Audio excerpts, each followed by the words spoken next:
it was dark.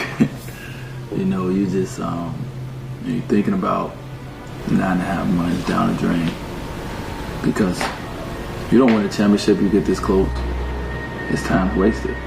So you're sitting there, you know, you're down 4 with one of their best players going to the free throw line, like 28 seconds left, and you see them start bringing out the yellow cord, and you're seeing the San Antonio fans pop their shirts. And you're hearing behind you the bench celebrating because you've been in that moment before. You know how it feels. You know that celebration, and it just sucks.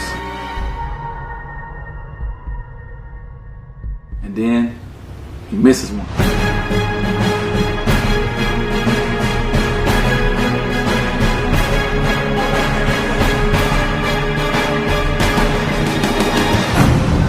Only outcome I see is money. I don't see I don't see no other thing but winning. The journey for me, the journey is to this. The journey is to 3. The third ring was so important to me because 3 symbolizes to me a lot that I believe in. The Father, the Son, the Holy Spirit. At that time, when I started winning 3, it meant so much because my mom was in prison, and I really needed to lean on my faith. And I picked number 3 for that reason. And it's just something that just followed me through life. It's crazy to even think about. I've been in the finals 4 times. I mean, I'm a kid from Robbins, Illinois, from 59th and Prairie.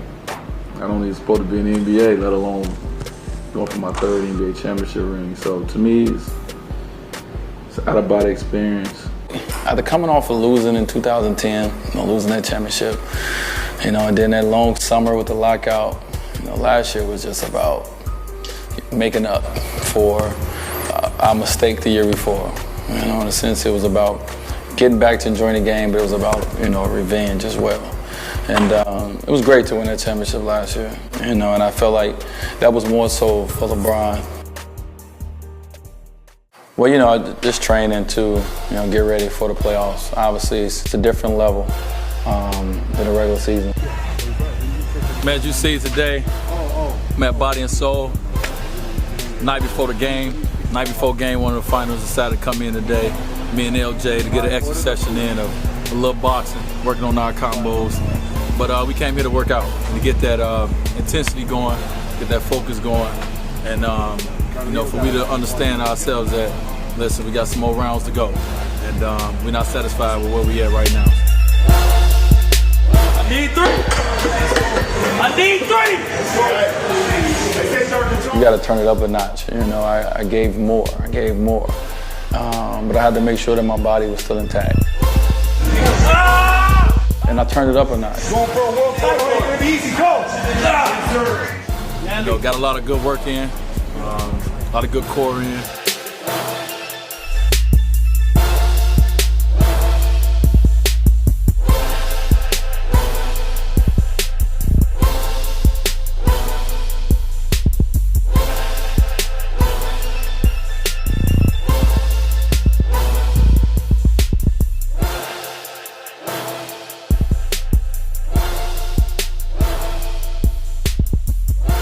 The biggest thing is just mental focus on what we need to do, and that's win 4 more games, and it's going to be hard. So today we started it. Tonight we started that process. And tomorrow, the basketball begins. So great workout tonight. Road to a championship, man. It ain't easy. It ain't easy. It ain't easy. My chef was on me, making sure I eat the right things, make sure I had enough energy in the games. I had to make sure I stay hydrated a lot. I drink a lot of Gatorade. I had to make sure that I put back in, everything that I put out. As much as I had to rev up on the court, I had to rev up away from the game too, when it came to taking care of my body. I thought that this year had a lot of highs and lows, individually for me when it comes to health, coming off of surgery, going through the bone bruises, going through the knees problems in the playoffs. Here's a guy that's actually literally in a lot of pain. There's a difference between being hurt and being injured. This guy was injured for 2 seasons. When I first started the season, I was coming off a knee surgery, so I knew that I wasn't going to be at my full strength. We would go through exercises designed for him to help his muscles fire properly. to give his knee the stability that it needed. I knew it was going to take me to about January, February until I got to where I needed to be. He started having different problems with his left knee. January, February, I got where I needed to be, and I was balling. I was feeling healthy. I was the D-Wade that everybody came to see on the basketball court. And then, we hit this unbelievable streak where we just started winning 10 games, 20 games. His whole game, Mr. Flash, is quick, fast, and explosive. And all those variables put a lot of pressure and force on the knee joint. And I get injured during the streak. I get these bone bruises during the streak. Here's a guy with a small tear in his knee going through this field of battle, game after game, performing, listening to all the crazy things that some fans and commentators and people like that are saying about this guy, not knowing the behind-the-scenes true story of what he's going through. But I don't want to stop because, I want to make history.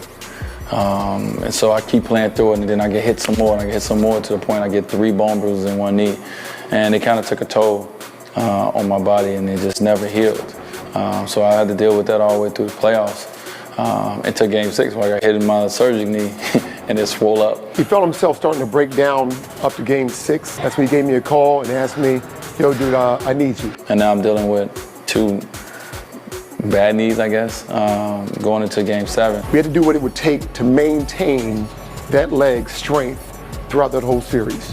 And boy, was that some work. But what's interesting is here's a guy going to practice, playing games, and putting in that extra work. I don't care if it was 10 o'clock at night. He would call me over, meet me over here in the gym, bruh. Come to the room, let's get this work in. So he's just a little rusty because his knees right now. But he's about to win a championship, so don't give him no slack. When he wins. Nagging injuries, and it's like I worked so hard, to be healthy, and to have those minor things happen that became so big, it was frustrating.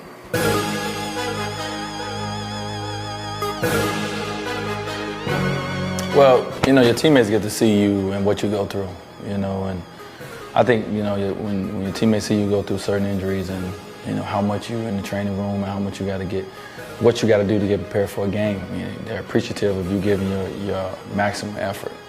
And for what he did tonight in the fourth quarter, being forgotten by everyone except us, to come in with 2 Euro steps and get a tip dunk and also get a key off his rebound and knock it off of Bulls to give us extra possession.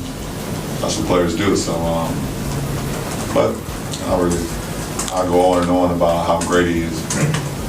I really don't care for the trash talk that he receives. I think it's said about me. A lot of people like, oh, he ain't got it no more. He ain't this, he ain't that. I know I will. Anybody who want to pick up a basketball and meet me at the gym, you can do that. But what I have to do for my team is different. It's a different game. It's a different Dwayne, and it's not easy. Sometimes I want to yell and scream. Sometimes I want to shoot every shot. Sometimes I want to be selfish. But it's not who I am inside. I'm not a selfish individual. And I do understand that I play a team sport. And it's about team success, because at the end of the day, if I average 40 points a game in this series and we lost, it'll suck. If I average what I'm averaging now, we win the championship, I'm not going to care. No one cares. My teammates is great. And that's why we're able to be successful. That's why we're able to come back into Game 6 the way we have, because we believe in each other, and we're such a close-knit group. Took something from us. We got to go get it back tonight, from the beginning, all right? We got this saying that I started saying, and I got it from the movie Red Tails. I stand in the middle, and I say, nothing's difficult. And my team shout back, everything's a challenge. Through adversity. To the last second. We fight. We fight! We fight! We fight! We fight! We fight! We fight! Let's go!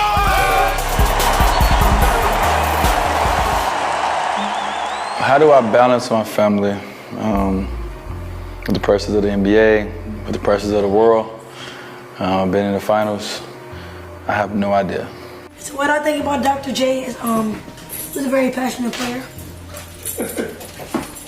I love his dunk moves, I just like his game. If he get average, with Dr. J average. Man, get on the camera, man. I don't know. It's nothing to really show me how to do it. You just gotta do what you feel is right. And be selfish. Yeah. Tell them we selfish. We greedy. Dude, yo, what are you doing? What are y'all doing? All right, come on, get a finish. Go ahead. My family understands the moment and the time, and they give me a certain amount of space, but they also need a certain amount of love. People was playing truth or dare.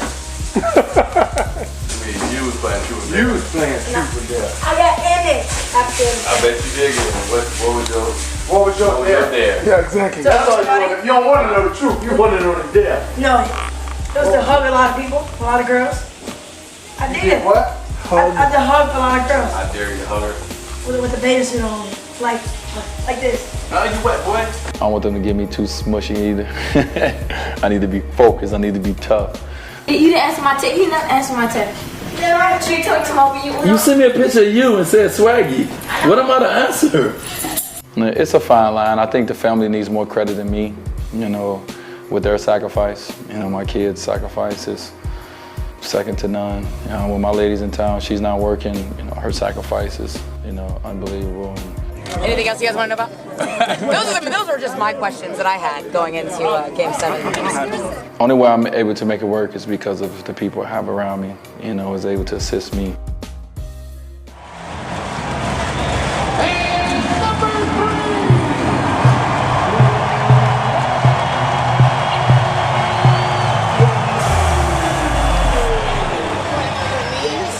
Pouring champagne on my knees. Yeah.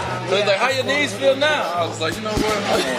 Oh, yeah. I was like, you trying to be a No, because I had it, and then I gave it. He just wanted to do it for the bottle. I had the bottle, I'm like, I'm trying to hold it. And then every time I went to drink it, it felt like it was like overflowing in my mouth.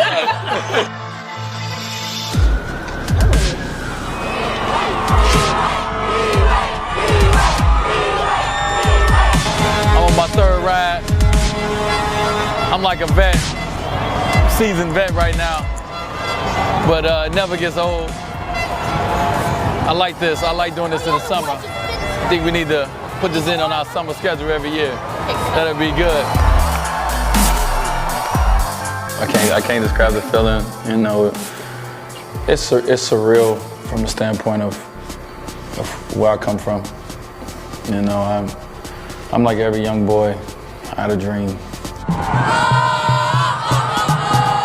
I know it's so many kids that I'm playing for. You know, I know it's so many people that I'm playing for. I just was the one that was lucky enough to make it. And it hasn't been easy, but at the end of the day, we're winners. We want to be champions. We'll do whatever it takes. I don't know what's next, but what's next is gonna be special.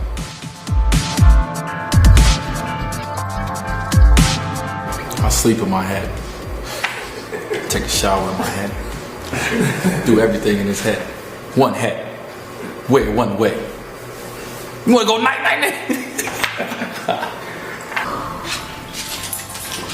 Speaking of you, Charles Barkley. Especially you. Charles Barkley. All that trash from ESPN. I just went to championship. Who's Charles Barkley? Anyway, he's a good girl. Hey, man. Y'all good? Can I finish now? Go on, let Mr. Junior go on. Do the rest of the thing. Bye-bye. Are you leaving? Now, Yes, sir.